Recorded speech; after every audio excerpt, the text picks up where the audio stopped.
Dungeons Dragons 5th edition was initially released in 2014 and has been updated and added on to over these last 10 years by books such as Tasha's Cauldron of Everything and Xanathar's Guide to Everything.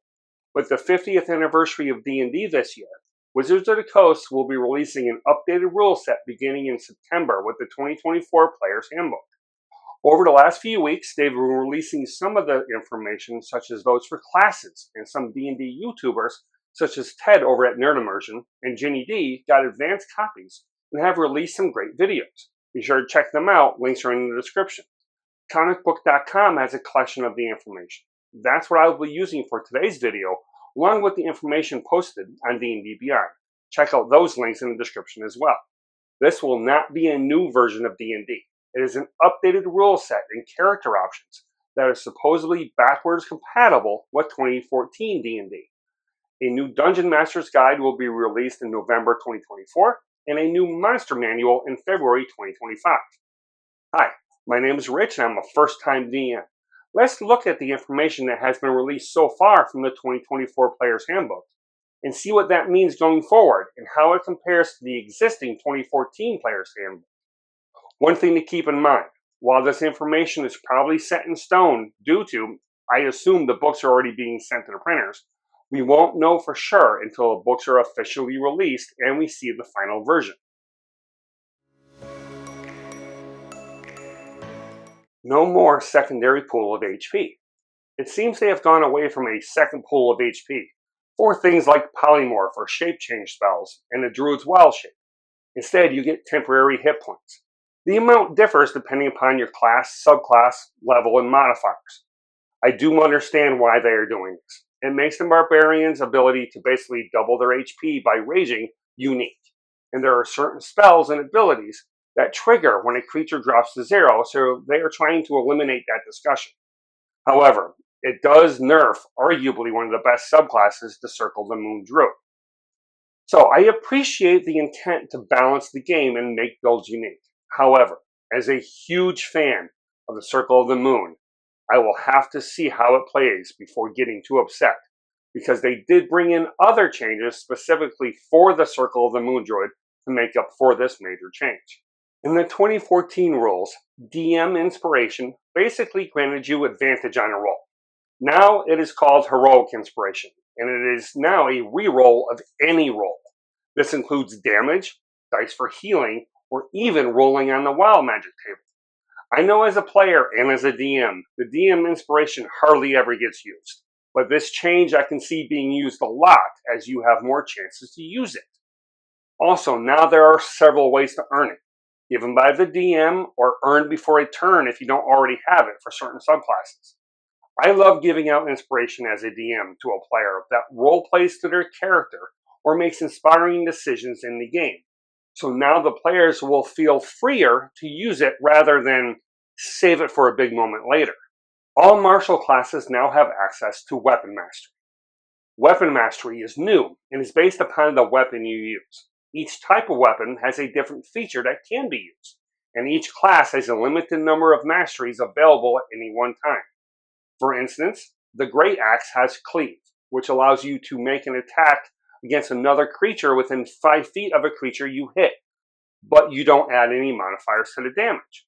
A Maul has Topple, which can knock a creature prone if they fail a con save. A Short Sword has Vex, which gives you advantage on your next attack if you hit and damage a creature.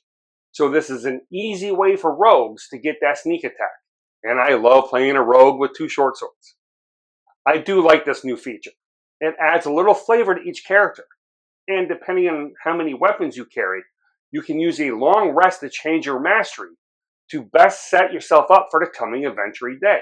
In 2014, drinking a potion required an action. Let's be real, that never made any sense to any DM I know, unless you were feeding a potion to a down player, and I assume that will remain the case. Potions are now a bonus action to drink, so DMs, you can remove that house rule, or you use my house rule, where it's a bonus action to drink and roll for the potion. But if you use an action to drink it, you automatically get the max benefit. Spellcasting has some major changes. First, all spellcasters now prepare spells. Before, Just classes like clerics, druids, paladins, and wizards could prepare their spells from their known spells before the day, which meant for clerics and druids they had access to every single cleric or druid spell in the game, while classes like sorcerers, rangers, and warlocks were locked into spells they selected when they leveled up. All classes have prepared spells, and some of which they will always know. Certain classes, like rangers, will now be able to swap out a limited number of spells per long rest, while wizards can still swap out all if they so choose. So, even though all classes prepare spells now, there is still a benefit to classes, like wizards or druids, having the ability to change all compared to a limited number like a ranger. Also, all classes get access to spellcasting at level 1 now. In 2014, spellcasting came on at level 2 for certain classes like the ranger. There are also new spells, and almost all spells got revamped in some way. Many were improved and had clarity added to the description. I do like the changes to spellcasting. It improves classes that were limited in spell selection, like the ranger or sorcerer, while not nerfing the other classes. As with everything else, we will see how this all actually plays at the table, but I can't really see an issue with it. If you like this video, consider giving a thumbs up and subscribe to the channel. And while you're doing that, you might as well ring that bell to be notified when a new video from me drops. I plan on doing a more in-depth look at each class once the actual 2024 Players Handbook is released, so all this information is just a quick look based upon the information released so far. All 12 of the core classes from the 2014 Players Handbook will be included in the 2024 version. So that means Bard, Barbarian, Cleric, Druid, Fighter, Monk, Paladin, Ranger, Rogue, Sorcerer, Warlock, and Wizard will all be included. Sadly, Artificer will not be included. However, I assume they will release the Artificer as part of a campaign setting or a source book in the future, like they did when they initially introduced the Artificer in the Eberron Rising from the Last War campaign setting in 2019. Each class will have 4 subclasses, and they all come online at 3rd level, which may affect multi-class builds or at least preventing dips. There are 3 new subclasses: Path of the World Tree Barbarian, College of Dance Bard, and Circle of the Sea Druid. 2 subclasses have been renamed. Path of the Totem Warrior Barbarian is now Path of the Wild Heart, and the Way of the 4 Elements Monk is now Warrior of the Elements.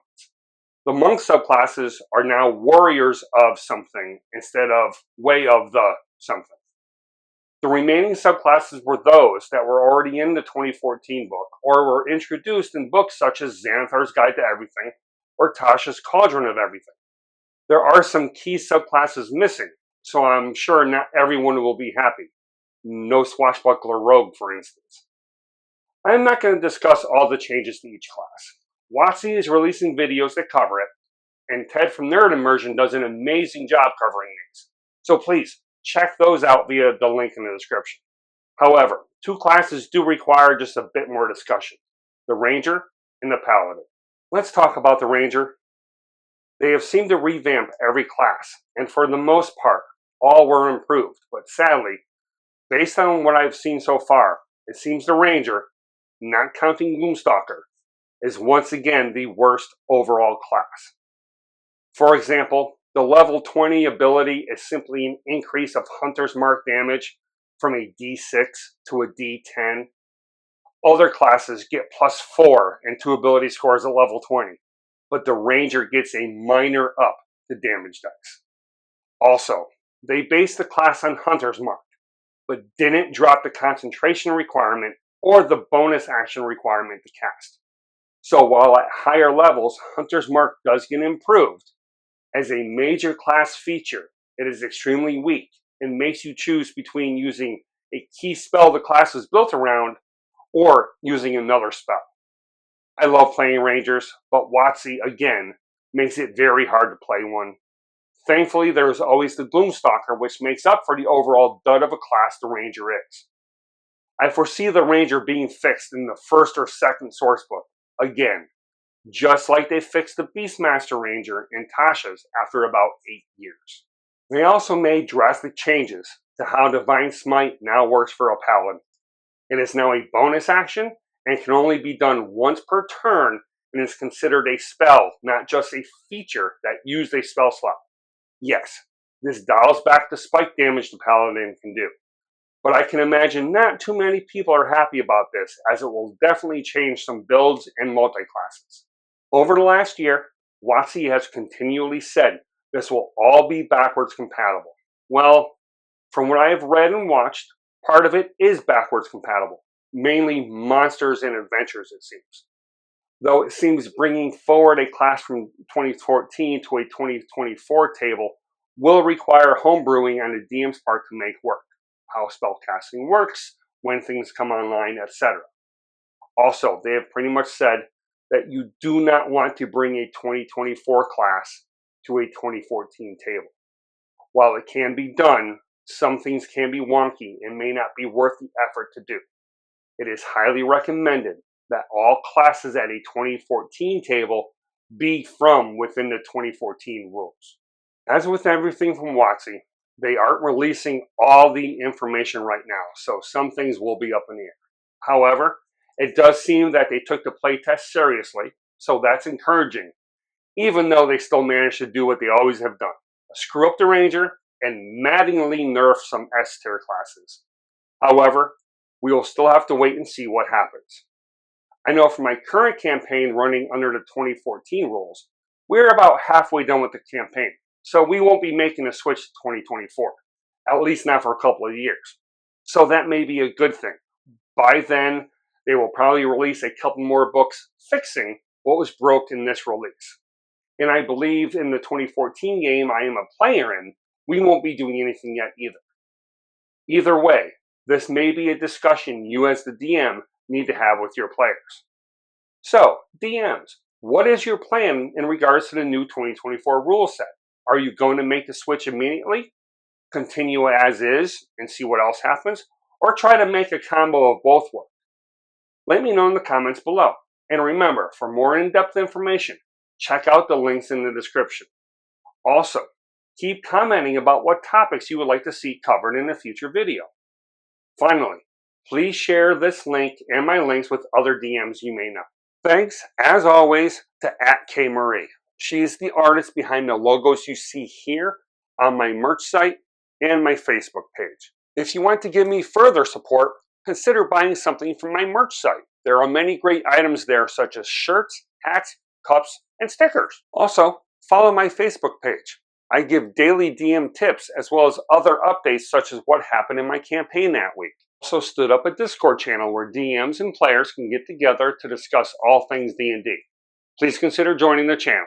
Links to the merch site, my Facebook page, and the Discord channel can be found in the description. Be sure to check out my Dungeon Master Tips playlist for DM tips and top 10 lists for DMs. The link is right over there. Thanks for watching. Now let's roll some dice.